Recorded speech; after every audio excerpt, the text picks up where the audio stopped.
Bertemu lagi dalam Agenda Awani, saya Syafzan Johari, dan malam ini kita bercakap mengenali generasi Z, di mana generasi ini berusia paling tua pun mereka kini berusia pada umur 20 tahun, kerana generasi ini adalah generasi yang lahir pada tahun 1995 hingga 2009. Untuk bincang mengenai isu ini, kita bersama dengan Ketua Pegawai Eksekutif Inti International University and Colleges, Saudara Rohit Sharma. Dengan itu izinkan saya berbahasa Inggeris. Rohit, welcome to the studio. Thank you. Let me have a brief introduction to this Gen Z, which the generation which defined those born between 1995 2009 is also known as the hyper-connected generation, as most spend on average 8 hours a day on the internet, and with some 41% feeling incomplete when not connected. All right. So basically, what are the differences between Gen Z and Gen Y? Great.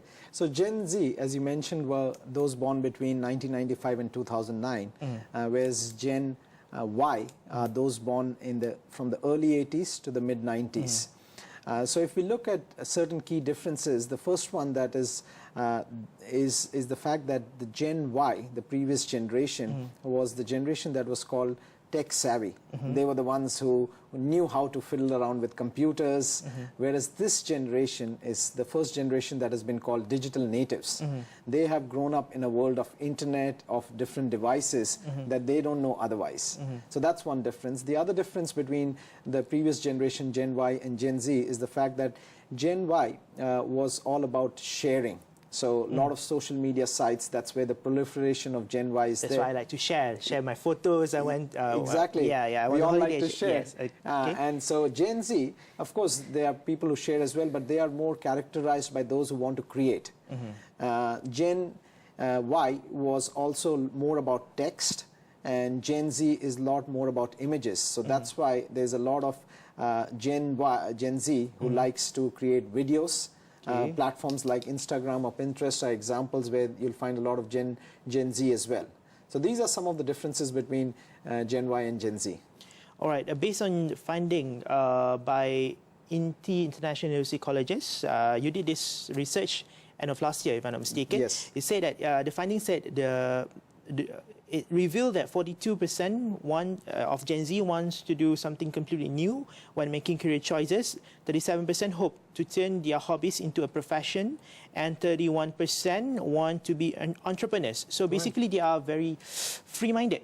Yes, absolutely. And I think all of us should be very excited about the fact that the next generation of Malaysian youth are people who want to take charge of their own life. There were several findings that we found from the survey, but this was one that I, both professionally and from a personal perspective, feel very excited about, that this is a generation of self-starters. We want people, we always talk about how we want people to take charge of their lives, take some risk, change and adapt. This is a generation that is ready just to do that.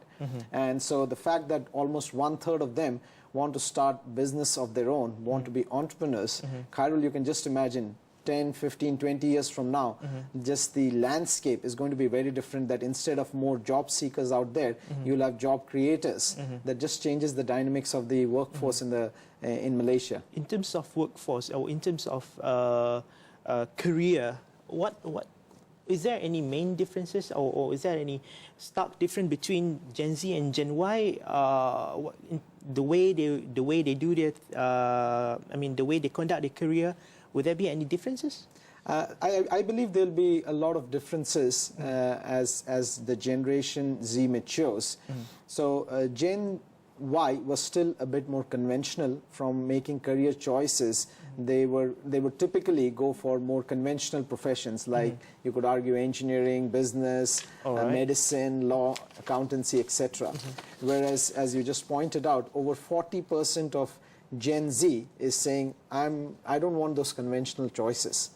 I want to carve my own identity. They may not know exactly at this point what that thing is going to be, but they are saying, hey, is there a way I can take my passion? I may be passionate about certain thing, and if I can convert it into a profession, an employment, a gainful employment, that's just going to be fantastic. So there's going to be a difference between how Gen Y behaved when it came to employment and how Gen Z is going to be.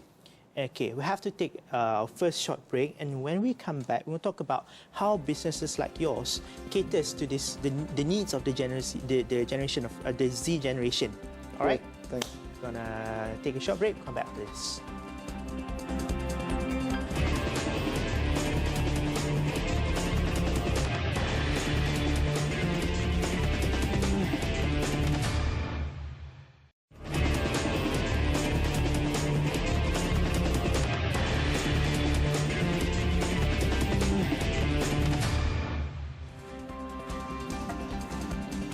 Bertemu lagi dalam agenda Awani, masih bersama dengan Saudara Rohit Sharma, Ketua Pegawai Eksekutif Inti International University and Colleges. Mr. Sharma, there are 6 top fears of Gen Z.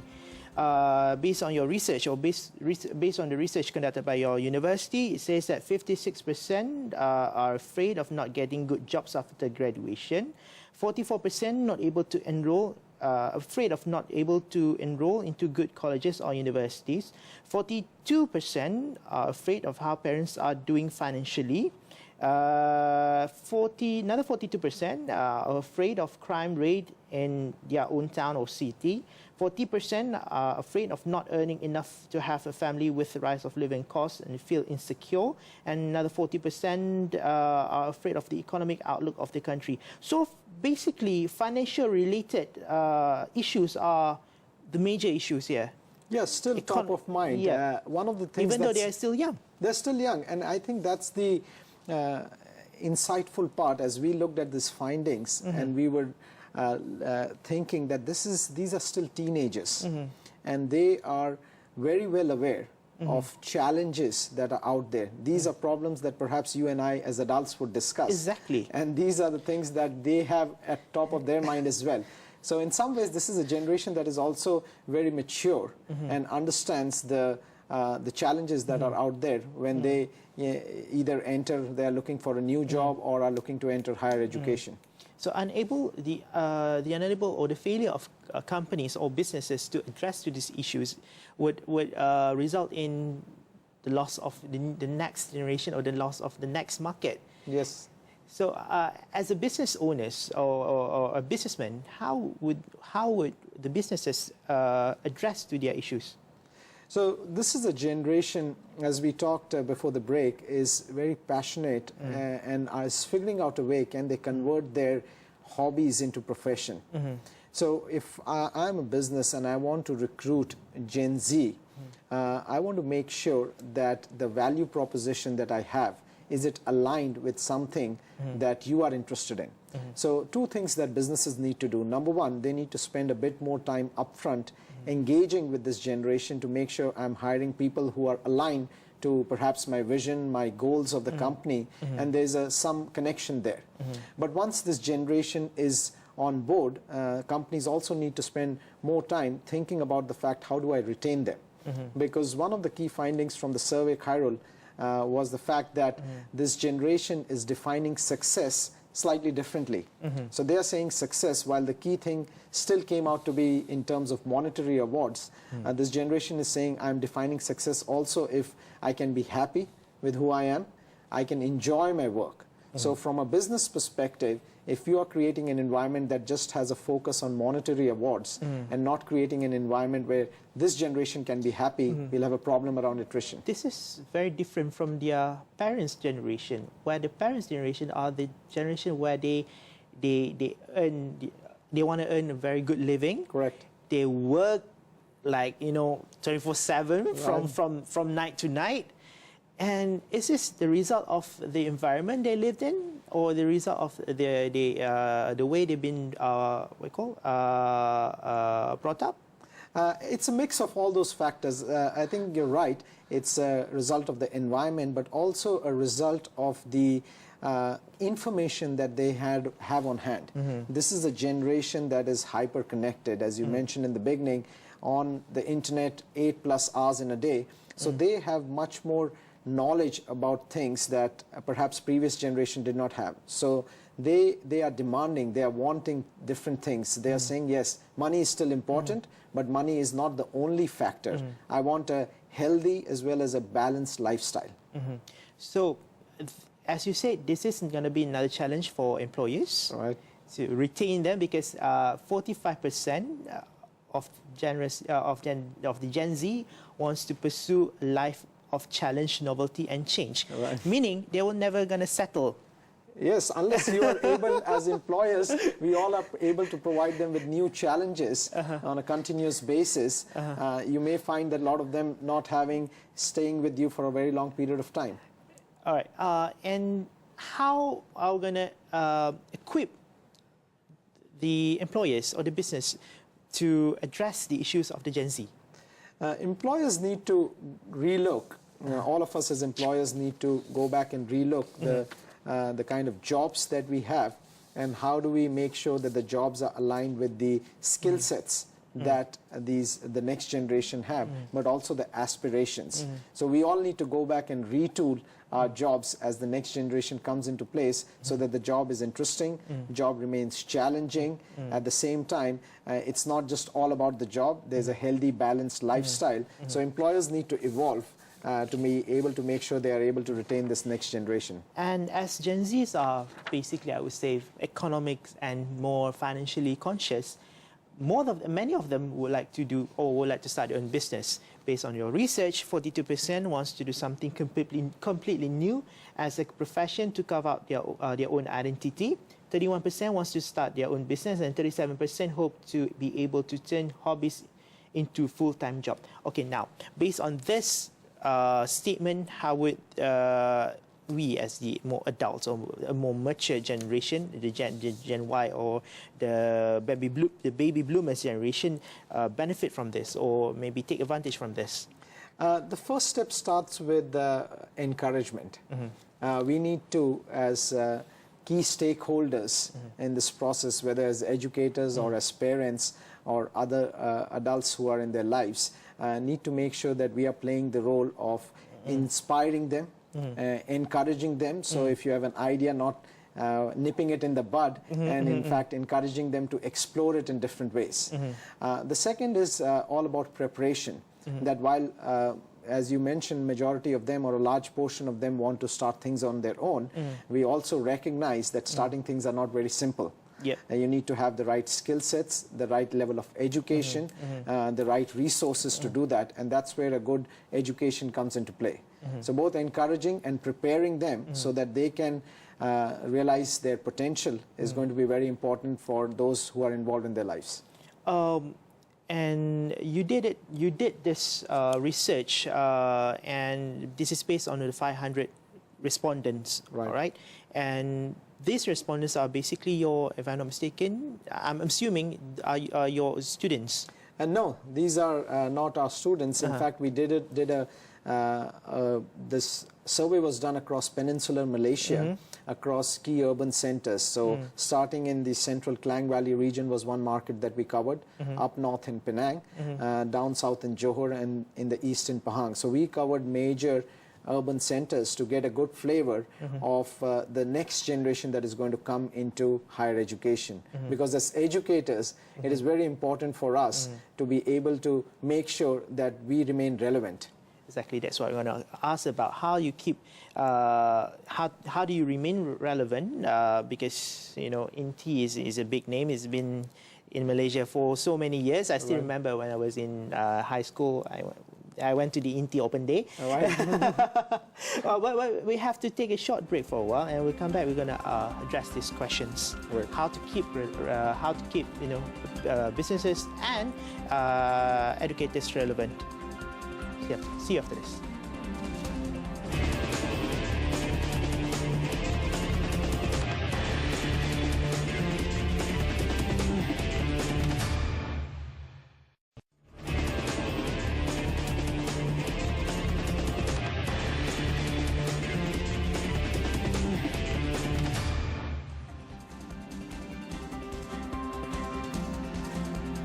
Masih lagi bersama Agenda Awani bersama dengan Ketua Pegawai Eksekutif CEO INTI iaitu Rohit Sharma.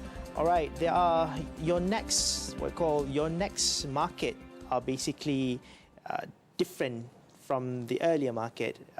This is the market where they are very free-minded, they are hyper-connected, they are very informed. How do you keep INTI relevant for this generation? There are several things that we do to make sure that our education remains relevant for this next generation that is coming into the higher education. So number one, the fact that they are hyper connected, they are digital natives as we talk about. We leverage a lot on technology to deliver our education to make it much more engaging and enriching experience. So we are moving away from a pure lecture-based educational delivery model, because with the advent of so much information, this is a generation that is also has a shorter attention span. They cannot sit in a lecture for 2+ hours. And so we need to make sure that we are leveraging on technology. So one example of how we leverage on technology is to, what we do is called the flipped classroom. So typically what happens in a lecture is that in the lecture the students are listening to the lecturer and then they go back home and do their homework. So by leveraging on technology, we put up a lot of our academic materials online, where students at home are able to read through the materials. We also provide different linkages to videos as well as other articles that can enhance their learning. And the classroom time is then spent dividing students into small groups and actually doing the homework in the class, because learning happens when you apply what you have learned. And so that's why the term called flipping the classroom, that instead of doing the lectures in the class, you do lectures at home, and in the class you're doing the homework, because then you're working in teams. And so you're developing teamwork and collaboration skills. The lecturer is there to monitor you and course correct you. And that's when retention happens and learnings happen. How about career? I was almost say it's career change. No, it's the how do you choose your career? How do you determine what they want to be in the future as an adult? So there are several initiatives that we have running at INTI that help students guide or at least narrow down the choices that they want to make. So one example of that is what we call career conversations at INTI. As part of that, we invite industry from different sectors to come and talk to our students. So if we take the example of, let's say, IT industry, there are several things that you can be doing in IT today. You can be doing hardware, you can be doing software programming, you can be doing project management, enterprise software, cloud, big data. There's a proliferation of things that you could do. By actually talking to employers who are in those specific segments, a student starts to make a clearer choice of what he or she may want to do.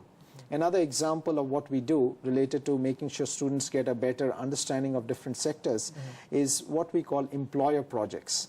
In this, we are bringing essentially the employer into the classroom. So if you are doing, let's say, an IT course, in that we are giving our students a real-life employer project. The employer is giving a real-life problem that they have been working on. And students are again divided into groups and are asked to solve the same problem while they are learning about the topic. And during the course of the semester, the employer is coming in between and checking how the students are progressing and giving them input and feedback. At the end of the semester, the students then make presentations in groups to employers, and thereby enhancing their understanding of not just that particular industry or sector, but also at the same time, which is very important, chiral in today's day and age, enhancing their soft skills. By working in teams, they are getting an opportunity to collaborate with each other. By doing these presentations, they are polishing their communication skills. And by actually solving real-life problems, they are honing their problem-solving and critical thinking skills. You mentioned soft skills. I still remember when I was in the university, my lecturers in the universities, everyone was talking about, we're talking about soft skills and how we should enhance our soft skills. Is this the same issues happen here in Gen Z? They are actually much more aware. Actually, in previous generations, what we have seen is the generation themselves may not have felt that gap. This is a generation that knows that in order to succeed, these are some of the skill sets that they need in addition to the functional knowledge that they'll gain in a university or college. So when we ask Gen Z respondents, what are the skills that will help you become successful? If you look at the top 5, it's quite amazing. They said creativity.